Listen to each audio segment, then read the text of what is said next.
Hello everyone, कैसे हो सभी। आई होप सभी बढ़िया होगे और आपकी पढ़ाई एकदम बेहतरीन तरीके से चल रही होगी।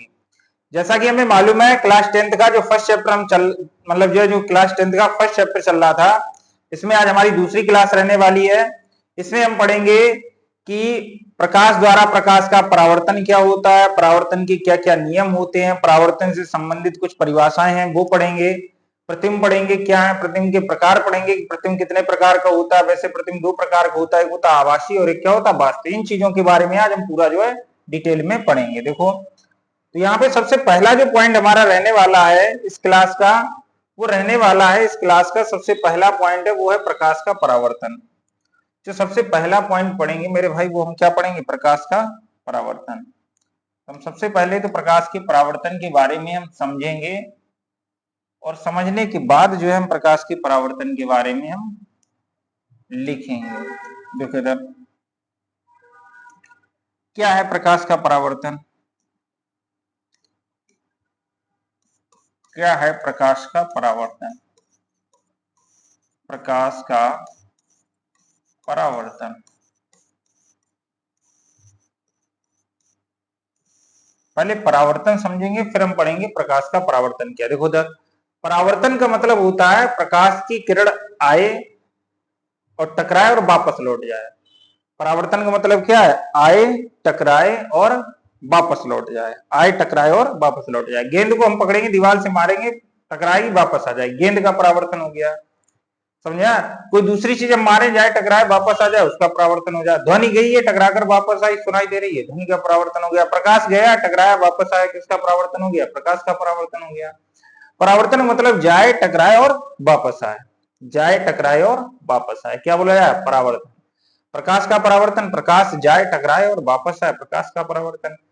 हमने एग्जाम्पल भी देखा है प्रकाश के परावर्तन का। जब हम शीशा लेते हैं, धूप की तरफ ले जाते हैं प्रकाश की तरफ, तो उसमें से टकरा कर किधर जाता है, दूसरी तरफ जाता है, आंखों की तरफ हम मारते हैं, समझ में। तो वो किसका परावर्तन है, प्रकाश का परावर्तन।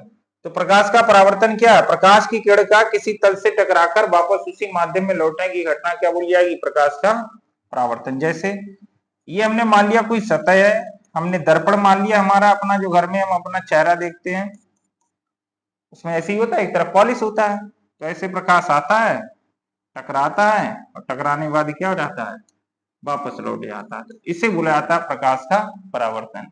ये वाली किरण है, इसे बोला जाए आपतित किरण। जो आती है किरण आपतित किरण और टकरा कर वापस जाती है, उसे बोला जाता है परावर्तित किरण। अभी हम पूरा लिखाएंगे ये वाली चीजें। जो पृष्ठ पर टकराती है आकर के आपतित किरण, वापस जाती है परावर्तित किरण, और जिस बिंदु पर टकराती है उसे बोला जाता है आपतन बिंदु। प्रकाश की किरण जो है जिस बिंदु पर टकराती है इसे क्या बोला है, आपतन बिंदु। और आपतन बिंदु पर ऐसे लंबवत रेखा खींच दें तो ये खींची गई रेखा जो है आपतन बिंदु पर पृष्ठ के लंबवत खींची गई रेखा क्या बोली जाती है, अभिलंब। ठीक है। और ये अभिलंब और आपतित किरण के बीच बना कोण आई है और इसे बोला जाता है आपतन कोण। ये परावर्तित किरण है और ये अभिलंब है। परावर्तित किरण के और इसके बीच बना कोण क्या है, परावर्तन कोण है। परावर्तन कोण को हम किससे लिखते हैं, आर से। तो ये होता है प्रकाश का परावर्तन। तो इसकी परिभाषा यही लिख देंगे, प्रकाश की किरण का किसी चिकने तल से टकराकर, प्रकाश की किरण का, यहां पर लिख देंगे प्रकाश की किरण का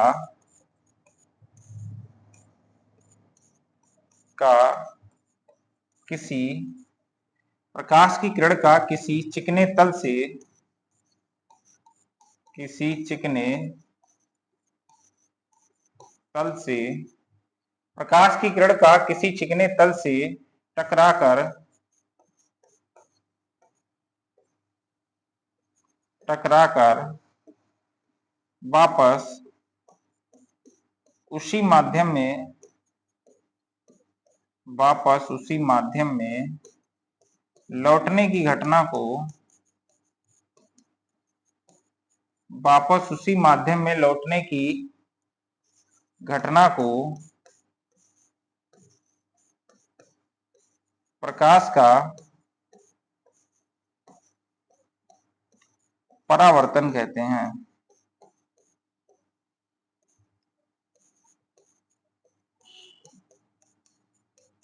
समझ में आया? प्रकाश का क्या बोला है? परावर्तन। उसी माध्यम में लौटने की घटना को क्या बोला है? प्रकाश का परावर्तन। ठीक है, प्रकाश का परावर्तन इस चीज को कहते हैं। परिभाषा तो लिख गई है, बना देंगे प्रकाश के परावर्तन का यहाँ पे एक छोटा सा डायग्राम।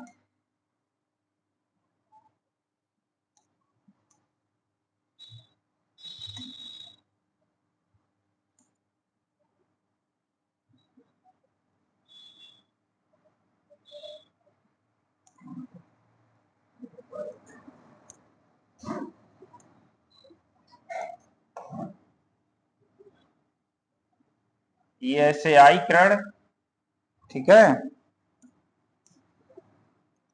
ये किरण आई और टकराई, और टकराने के बाद क्या हो गई? ऐसे वापस लौट गई।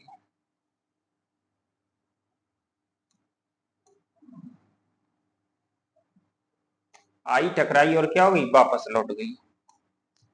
ये कोई तल है हमारे पास, ये क्या है? तल है, चिकना तल है। एक सतह पर क्या है? पॉलिश है।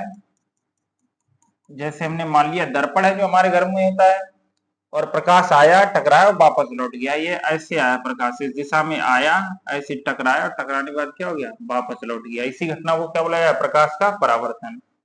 अब इसमें परावर्तन से संबंधित कुछ परिभाषाएं हो जाएंगी। ये जो किरण है इसे बोला है आपतित किरण। जो पृष्ठ पर किरण आती है, टकराती है आकर के, इसे कौन सी किरण बोला जाएगा? इसे बोला जाता है आपतित किरण। और जो टकरा करके वापस जाती है इसे बोला जाता है परावर्तित किरण। परावर्तित किरण। जो आई है आने वाली किरण को आपतित किरण, टकराकर वापस जाने वाली किरण को कौन सी किरण बोला है? परावर्तित किरण। और जिस बिंदु पर टकराती है इसे बुलाया जाता है आपतन बिंदु। जिस सतह पर टकराता है, सतह के जिस बिंदु पर टकराता है उस वाले बिंदु को क्या बोला जाए? उस वाले बिंदु को बोला जाएगा आपतन बिंदु। एक पॉइंट और याद रखना है, अगर इस आपतन बिंदु के लंबवत, इस पृष्ठ के लंबवत ऐसे करके रेखा खींची है। हमने रेखा कहां से खींची है? रेखा जो हमने खींची है वो कहां से खींची है? वो रेखा हमने खींची है आपतन बिंदु से। रेखा हमने कहां से खींची है? आपतन बिंदु से।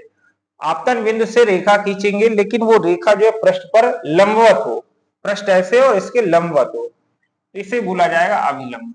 इसे जो बोला जाएगा वो क्या बोला जाएगा? अभिलंब। तो ये हो गया अभिलंब। इसमें दो कोण बनेंगे, एक तो ये बनेगा इसमें अभिलंब और आपतित किरण के बीच, तो अभिलंब और आपतित किरण के बीच बना कोण हम आई से प्रत्यय करते हैं, और इसे बोला जाता है आपतन कोण। एक कोण बन रहा है अभिलंब और परावर्तित किरण के बीच, तो अभिलंब और परावर्तित किरण के बीच बना कोण जो है वो हम किससे प्रत्यय करेंगे? आर से, और इसे बोला जाता है परावर्तन कोण। ठीक है, तो यही वाली चीजें यहाँ पे पॉइंट करके यही वाली लिख देंगे। कौन कौन सा लिख देंगे? सबसे पहला पॉइंट क्या लिख देंगे इसमें? आपतन। सबसे पहला पॉइंट यहाँ पे लिख देंगे आपतित किरण। क्या आपतित किरण? ये डायग्राम बनाने के बाद आपतित किरण, परावर्तित किरण, अभिलंब, इन सब के बारे में थोड़ा थोड़ा एक एक लाइन करके हम लिख देंगे। क्या लिखेंगे यहाँ पे? पृष्ठ पर आकर टकराने वाली किरण को, पृष्ठ पर आकर, पृष्ठ पर आकर टकराने वाली किरण को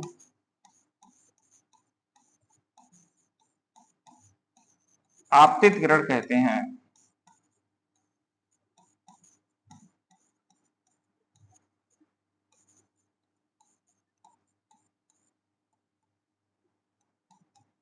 पृष्ठ पर आकर टकराने वाली किरण को कौन सी किरण बोला जाता है? आपतित किरण कहते हैं। दूसरे नंबर पे लिखेंगे यहाँ पे परावर्तित किरण। परावर्तित किरण क्या है? परावर्तित किरण पृष्ठ से टकराकर वापस लौटने वाली किरण को, पृष्ठ से टकराकर वापस लौटने वाली किरण को, तो ये लिख देंगे पृष्ठ से टकराकर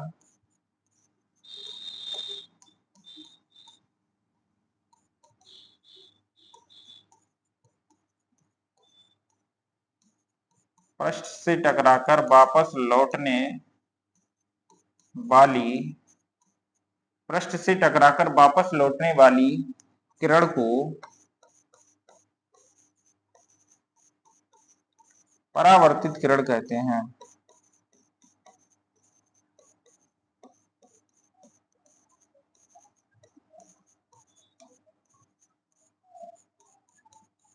पृष्ठ से टकराकर वापस लौटने वाली किरण कौन सी किरण है? परावर्तित किरण है। अगला यहाँ पे कौन सा है? अगला अविलंब। अगला क्या है? अविलंब। खुद लिखो परिभाषा अविलंब की क्या है। वो अविलंब नहीं है, सबसे पहले लिखना है आपतन बिंदु। सबसे पहले जो मेरे भाई लिखना है, अविलंब से पहले क्या लिखेंगे? आपतन बिंदु, क्योंकि अविलंब जो है वो कहां से जाता है? आपतन बिंदु से जाता है। इस वजह से हम पहले क्या लिखेंगे? आपतन बिंदु। क्या है? आपतित किरण पृष्ठ के जिस बिंदु से टकराती है उसे क्या बोला जाता है? आपतन बिंदु कहते हैं। तो यही लिख देंगे, आपतित किरण, आपतित किरण पृष्ठ के जिस बिंदु से, पृष्ठ के जिस बिंदु से, पृष्ठ के जिस बिंदु से टकराती है उसे आपतन बिंदु कहते हैं।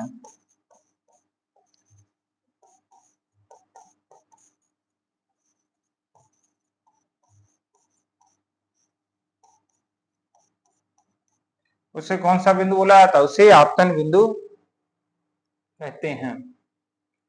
अगला पॉइंट क्या लिखेंगे? अभिलंब के बारे में लिखेंगे, आपतित किरण पढ़ेंगे और परावर्तित किरण पढ़ेंगे। तो सबसे पहले हम लिखेंगे अभिलंब।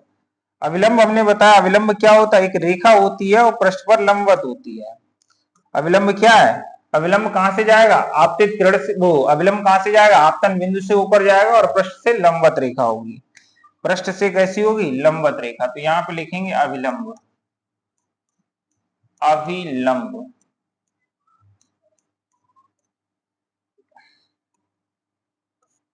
क्या है बताओ? अविलंब क्या है? कहां से ऊपर जाएगी? आपतित वो आपतन बिंदु से ऊपर जाने वाली तथा पृष्ठ से लंबवत रेखा को क्या बोला जाए? अविलंब। तो यहां लिखेंगे आपतन बिंदु से होकर जाने वाली, आपतन बिंदु से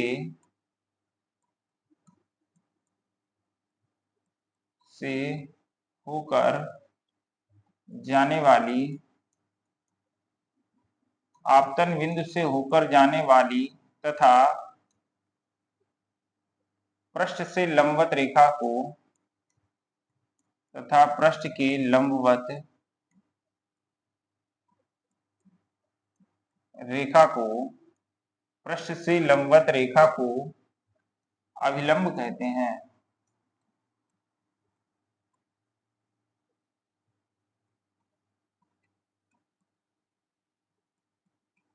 क्या बोला जाएगा? इसे अभिलंब कहते हैं। पृष्ठ से लंबवत होगी और आपतन बिंदु से ऊपर जाएगी, इसे क्या बोला जाए? अभिलंब। दो चीजें और बची हैं, एक बचा है आपतन कोण और एक बचा है परावर्तन कोण। आपतन कोण किसके किसके बीच बनता है? आपतित किरण तथा अविलंब के बीच बना कोण क्या होता है? आपतन कोण। परावर्तित किरण तथा अविलंब के बीच बना कोण परावर्तन कोण। और आपतन कोण को हम आई से प्रश्न करते हैं और परावर्तन कोण को हम किससे प्रश्न करेंगे? आर से। तो यही चीज लिख देंगे, आपतित किरण तथा, आपतित किरण तथा अविलंब के बीच, आपतित किरण तथा अभिलंब के बीच बने कोण को, आपतित किरण तथा अविलंब के बीच बने कोण को आपतन कोण कहते हैं। आपतन कोण, और ब्रैकेट में क्या लिख देंगे? आई, क्योंकि इसे हम किससे प्रश्न करते हैं? आई से। तो आपतन कोण आई कहते हैं। दूसरा क्या है? दूसरा यहाँ पे परावर्तन कोण। परावर्तन कोण किसके किसके बीच बनता है? परावर्तन कोण परावर्तित किरण तथा अविलंब के बीच। तो यही चीज लिख देंगे, परावर्तित किरण तथा अविलंब के बीच बने कोण को परावर्तित किरण, परावर्तित किरण तथा अविलंब के बीच परावर्तित किरण तथा अविलंब के बीच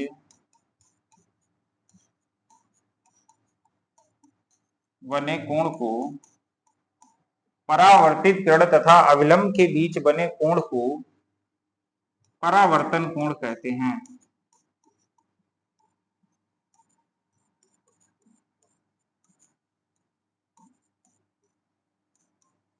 परावर्तन कोण ब्रैकेट में लिख देंगे आर कहते हैं। परावर्तन कोण को किससे प्रस्तुत करते हैं? आर से। तो ये चीज लिख देंगे परावर्तन कोण आर कहते हैं। ठीक है, ये हमारा जो है प्रकाश के परावर्तन से संबंधित चीजें हो गई हैं। एक चीज और हमसे पूछा जाता है प्रकाश के परावर्तन से संबंधित जो है सबसे मुख्य चीज है वो है प्रकाश की परावर्तन के नियम। तो हेडिंग लिखेंगे प्रकाश की परावर्तन के नियम। पहले ये नियम हम समझेंगे, इसके बाद जो हम नियम लिखेंगे। प्रकाश के परावर्तन के दो नियम होते हैं, तो इतनी चीज लिख देंगे यहाँ पे, इसके बाद हम नियम समझेंगे। लिखेंगे इसमें प्रकाश के परावर्तन के निम्न दो नियम होते हैं।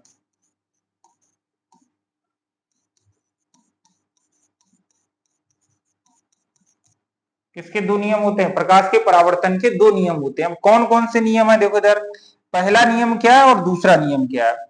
पहला नियम, जरूरी नहीं पहला जो है पहले बोले दूसरा दूसरे, दो नियम है, चाहे पहला कोई सा बोले दूसरा कोई सा बोले। देखो एक नियम ये है कि आई जो है वो सदैव आर के बराबर होगा, यानी कि कोण आई जो है कोण आर के बराबर होगा।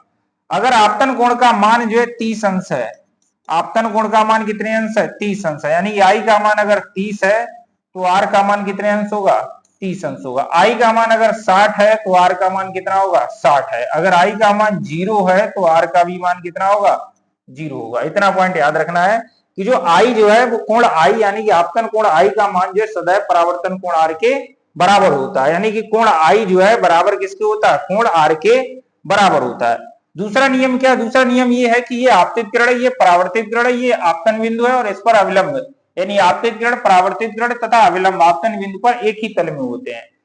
इस वाली किरण का, इस वाली किरण का, इस वाली किरण का, तीनों का तल कैसा रहेगा? समान रहेगा। देखो इस वाले का तल यहाँ पे, इस वाले का तल यहाँ पे, इस वाले तल यहाँ पे, यानी कि तीनों किरणों का तल, आपतित किरण, परावर्तित किरण तथा आपतन बिंदु पर अविलंब, तीनों जो है एक ही तल में होते हैं। तो ये दो नियम हो जाएंगे। तो दोनों जो है हम धीरे से लिख देंगे, इसके बाद जो है हम आगे समझेंगे। देखो इधर क्या है, पहला ये है आपतन कोण आई सदैव, आपतन कोण आई सदैव परावर्तन कोण, आपतन कोण आई सदैव परावर्तन कोण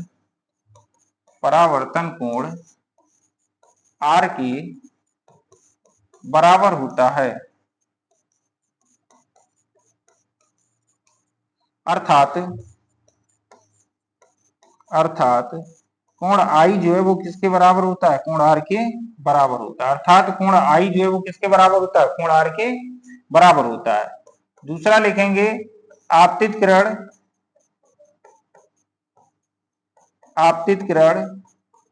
कमा परावर्तित किरण, आपतित किरण कमा परावर्तित किरण तथा आपतन बिंदु पर अभिलंब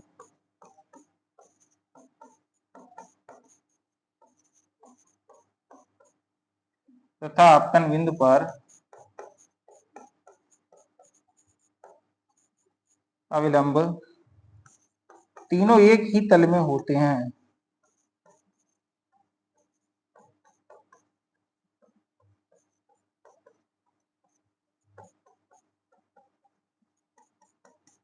आपतित गण तथा आपतित गण कौमा परावर्तित गण तथा आपतन बिंदु पर अविलंब तीनों एक ही तल में होते हैं। तीनों जो होते हैं, तीनों का तल जो है वो कैसा रहता है? तीनों का तल जो है वो समान रहता है। आपतित गण के साथ साथ जो है वो किसका? परावर्तित गण के साथ जो है किसका? अविलंब। आपतित ग्रहण, परावर्तित ग्रहण तथा आपतन बिंदु पर अविलंब तीनों एक ही तल में होते हैं। ठीक है, अब इसमें हमें पढ़ना है प्रतिबिंब के बारे में कि आखिर प्रतिबिंब क्या है, प्रतिबिंब कितने प्रकार का होता है। दो टाइप का प्रतिबिंब होता है, एक होता है आभासी और एक होता है वास्तविक। तो सबसे पहले हेडिंग इसमें लिखेंगे प्रतिबिंब। प्रतिबिंब समझेंगे, इसके प्रकार समझेंगे, फिर इसके बाद जो है हम लिखना स्टार्ट करेंगे। देखो इधर प्रतिबिंब क्या है, कोई दर्पण है हमारे पास, ठीक है। प्रतिबिंब कैसे बनता है, जो हमारे पास दर्पण होता है, जो शीशा होता है हमारे घरों में, हमारे पास जो शीशा होता है उसी में हम अपना चेहरा देखते हैं, उसी को बोला जाता है प्रतिबिंब, जो हमारा शीशे में दिखता है। परिभाषा क्या है, प्रतिबिंब बनता कैसे, वो चीज समझना है। देखो इधर ये हमारे पास दर्पण है, यहाँ पे क्या है, ये हमारे पास दर्पण, और दर्पण में एक तरफ क्या होती है, पॉलिश होती है। इधर हम खड़े हुए हैं तो इधर वाले जो यहाँ पे अगर हम खड़े हुए हैं तो हमारा प्रतिबिंब उस दर्पण में बनेगा जाके। अगर हम यहाँ पे खड़े हुए हैं तो हमारा प्रतिबिंब जो इस दर्पण में बनेगा जाके। प्रतिबिंब कैसे बनेगा, यानी कि यहां से कुछ ना कुछ चीज यहाँ पर दर्पण पे चल के जाएगी, तभी तो हमारा प्रतिबिंब बनेगा। ऐसा तो है नहीं कि कुछ ना कुछ जा भी नहीं रहा हो और वैसे ही बन जाए प्रतिबिंब। दर्पण पर कुछ ना कुछ हमारे चेहरे से जा रहा है, तब जो है उसका प्रतिबिंब हमें दर्पण में दिख रहा है। क्या चीज जाती है, हमारे चेहरे से प्रकाश टकराता है, प्रकाश टकराने के बाद हमारे चेहरे से जाता है, दर्पण से टकराता है, टकराने के बाद क्या आता है, वापस। तो हमारे चेहरे से प्रकाश जाता है दर्पण से, तब वो वस्तु हमें दिखती है। तो प्रतिबिंब बनता कैसे है, अब ऐसे तो हम लिख नहीं देंगे कि हमारे चेहरे से प्रकाश जाता है, वैसे ही हमें वस्तु दिखने लगती है। ये यहाँ पे वस्तु है और इस वस्तु से जाएगी प्रकाश की किरणें, ऐसे प्रकाश की किरणें जाएंगी, एक गई है, दो गई है, और ऐसे टकराएंगी, और टकराने के बाद क्या होंगी, वापस आएंगी। तो टकराने के बाद जिस बिंदु पर प्राप्त होती है, क्योंकि उधर क्या है, पॉलिश है, तो प्रकाश की किरण उधर तो जाएगी नहीं। ये प्रकाश की किरण ऐसे गई है तो टकराएगी, वापस आएगी, ये प्रकाश की किरण ऐसे गई है, टकराएगी, वापस आएगी। तो जिस बिंदु पर काटती है उसी बिंदु को वस्तु का क्या बोला जाएगा, इसी बिंदु को वस्तु का बोला जाएगा प्रतिबिंब। इस बिंदु को क्या बोला जाए, वस्तु का प्रतिबिंब। ऐसे याद रखना है कि वस्तु से चलने वाली प्रकाश की किरणें, यहाँ पे क्या है, वस्तु है, तो वस्तु से चलने वाली प्रकाश की किरणें ऐसे गई हैं, ऐसे गई हैं, दर्पण से परावर्तन के पश्चात, दर्पण की परावर्तन के पश्चात जिस बिंदु पर काटती है उसी बिंदु को वस्तु का क्या बोला जाएगा, प्रतिबिंब। समझ में आया। प्रतिबिंब दो प्रकार का होता है, एक होता है आभासी और एक होता है वास्तविक। अगर वास्तव में काट रही है तो वास्तविक, अगर यह काटती हुई प्रतीत होती है, दूसरे बिंदु से आती हुई प्रतीत होती है, तो उसे क्या बोला जाएगा, आभासी प्रतिबिंब कहते हैं। तो ये चीज लिख देंगे, वस्तु से चलने वाली प्रकाश की किरणें, यहाँ पे लिखेंगे वस्तु से चलने वाली, वस्तु से चलने वाली, वस्तु से चलने वाली प्रकाश की किरणें,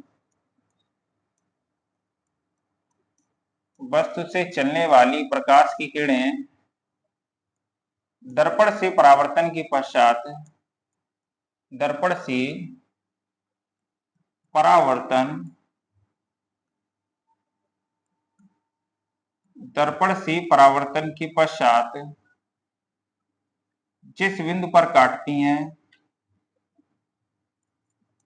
जिस बिंदु पर मिलती हैं, ऐसे लिख सकते हैं, जिस बिंदु पर मिलती हैं अथवा मिलती हुई प्रतीत होती हैं, जिस बिंदु पर मिलती हैं अथवा मिलती हुई प्रतीत होती हैं,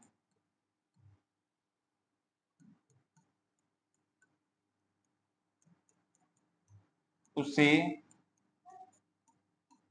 वस्तु का प्रतिबिंब कहते हैं।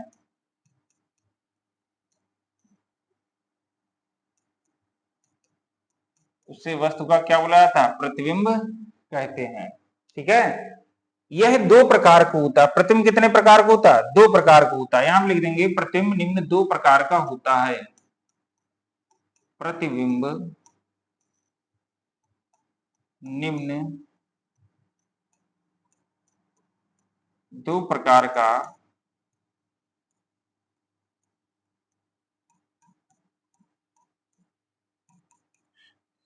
होता है। प्रतिबिंब निम्न दो प्रकार का होता है। अब कौन कौन सा होता है, एक होता है आभासी और एक क्या होता है, वास्तविक। तो नाम लिख देंगे पहले दोनों का। नंबर एक होता है वास्तविक प्रतिबिंब, वास्तविक प्रतिबिंब, और दूसरे नंबर पे होता है आभासी प्रतिबिंब।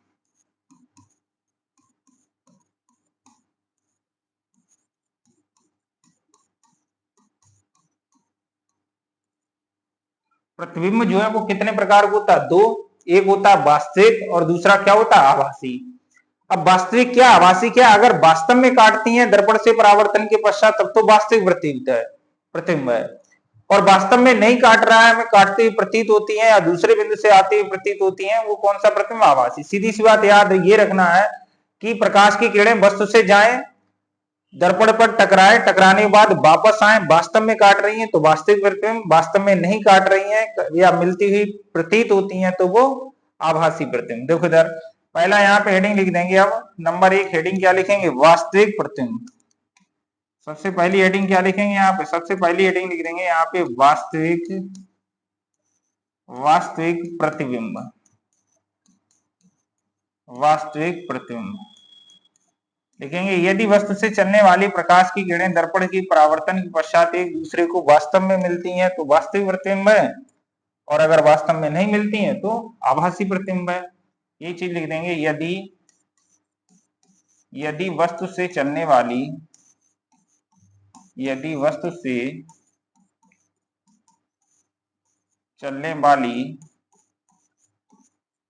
प्रकाश की किरणें यदि वस्तु से चलने वाली प्रकाश की किरणें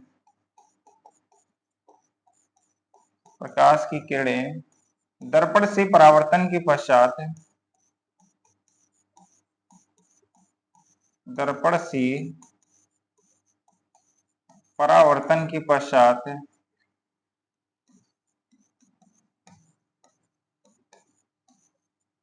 किसी दूसरे बिंदु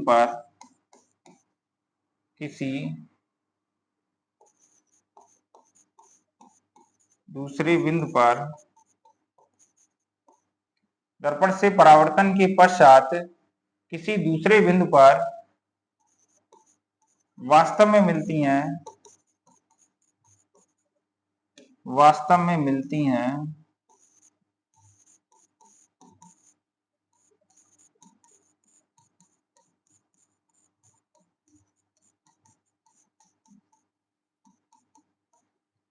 तो इससे वस्तु का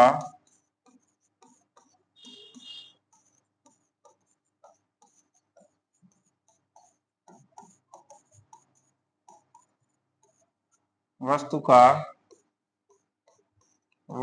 प्रतिबिंब कहते हैं।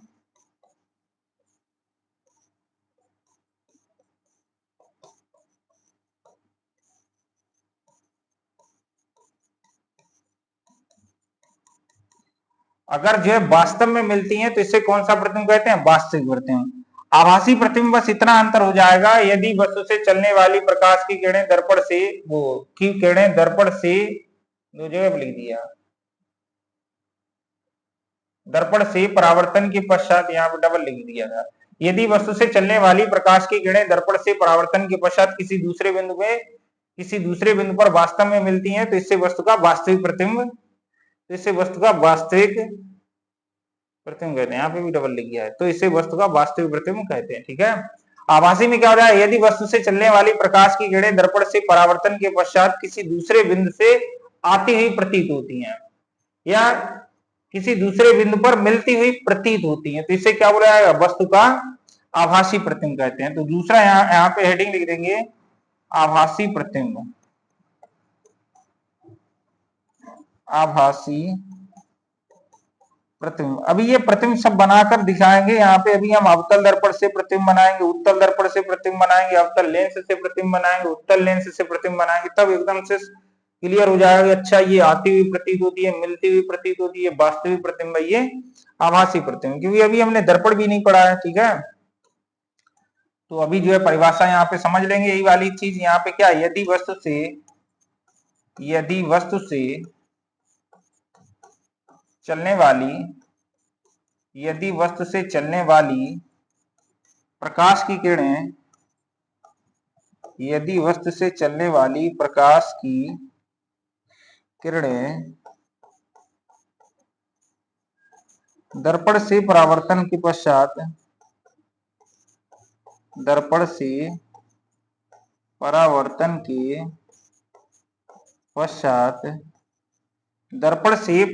के पश्चात किसी दूसरे बिंदु से आती हुई प्रतीत होती हैं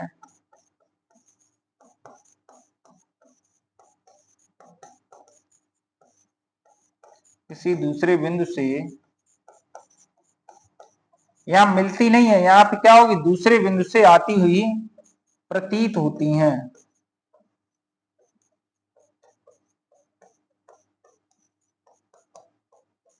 तो इसे वस्तु का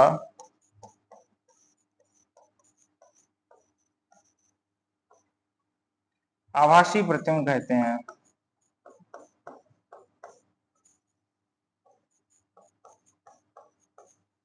आभासी प्रतिबिंब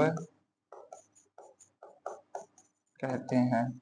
या यहाँ पे ऐसे भी लिख सकते हैं, यदि वस्तु से चलने वाली प्रकाश की किरणें दर्पण से परावर्तन के पश्चात किसी दूसरे बिंदु पर मिलती हुई प्रतीत होती हैं, या किसी दूसरे बिंदु से आती हुई प्रतीत होती है, यहाँ पे वास्तव में नहीं मिलती है, मिलती हुई क्या होंगी, प्रतीत होती है, तो इसे क्या बोला है, वस्तु का आभासी प्रतिबिंब कहते हैं। तो ये चीजें जो है नोट कर लेना। आज की क्लास हमारी यहीं तक रहेगी। उम्मीद है सभी को अच्छे समझ में आया होगा। जिसने पूरी क्लास नहीं देखी है, एकदम से शुरू से लेकर के लास्ट तक पूरी क्लास देखेंगे और एकदम से पूरा जो है जैसे हमने लिखा है ऐसे साथ साथ जो पूरा लिखेंगे। ठीक है, फिर भी कोई डाउट है तो हमें बताएंगे। आज यहीं तक। जय हिंद, जय भारत।